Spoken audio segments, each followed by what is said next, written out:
Aboriginal and Torres Strait Islander viewers are advised that the following program contains images and voices of people who have died. Hey, how's it going? Nat here. Let's see what's making news.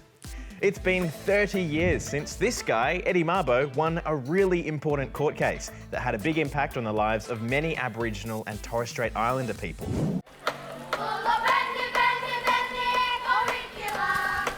Way up north in the Torres Strait, there is a little island that has had a big impact on the lives of many Aboriginal and Torres Strait Islander people.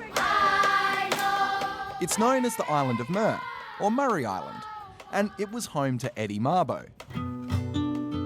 Eddie Koiki Mabo was a Meriam man, and in the 1980s, he and his home became the centre of one of Australia's most famous court cases, Mabo versus Queensland. You see, when Captain Cook arrived here in 1770, he proclaimed the land to be terra nullius, meaning land belonging to no one. Of course, this wasn't true. So Eddie, alongside fellow Murray Islanders, went to the High Court of Australia to prove his people lived in Australia long before Captain Cook was ever there, and that Meriam deserve rights to their land. The High Court has recognised there were people here and their descendants have rights. After many years, Eddie won the case. And while he didn't live to see his victory, the Mabo decision paved the way for many other Indigenous people to claim something called native title, which recognises the interests of Aboriginal and Torres Strait Islander rights in relation to lands and waters. 30 years later, and almost 40% of Australia is covered by native title. And today, on Mabo Day, Australians everywhere remember the legacy and impact of Eddie Koiki Mabo. It saved our culture and our language.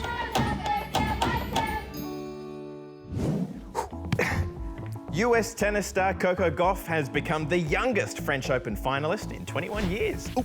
Ranked 23rd in the world, the 18-year-old crushed Italy's Martina Trevisan 6-3, 6-1. But before she left the court, Coco used her platform to appeal for an end to gun violence in her home country.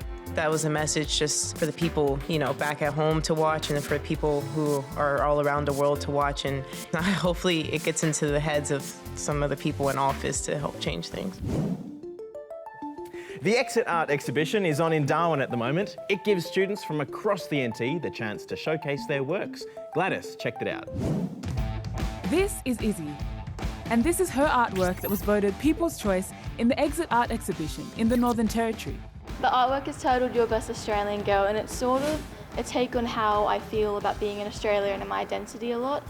Exit Art is an annual showcase of works created by Year 12 students in their final year of school.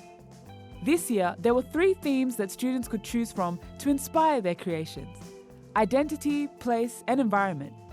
For Izzy, it was a chance to explore her Asian Australian identity and the idea of feeling like a foreigner in your own country. The design on the scarf is what my Lola created in the Philippines. She used to sew them a lot and embroider them. During this piece, I actually had to talk to her about that because I never actually knew.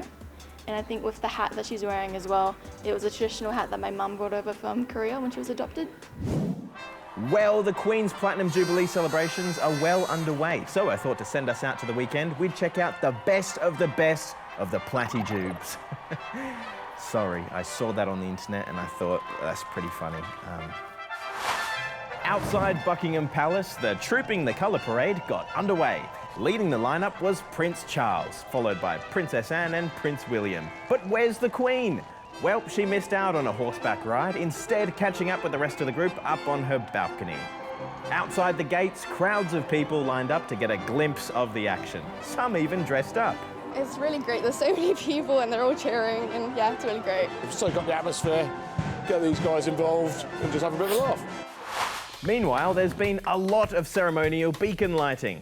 Countries like Pakistan and Bangladesh joined in as well. But this one takes the cake. Using a bow and arrow that's on fire, an archer lit up this special beacon at Hadrian's Wall in northern England.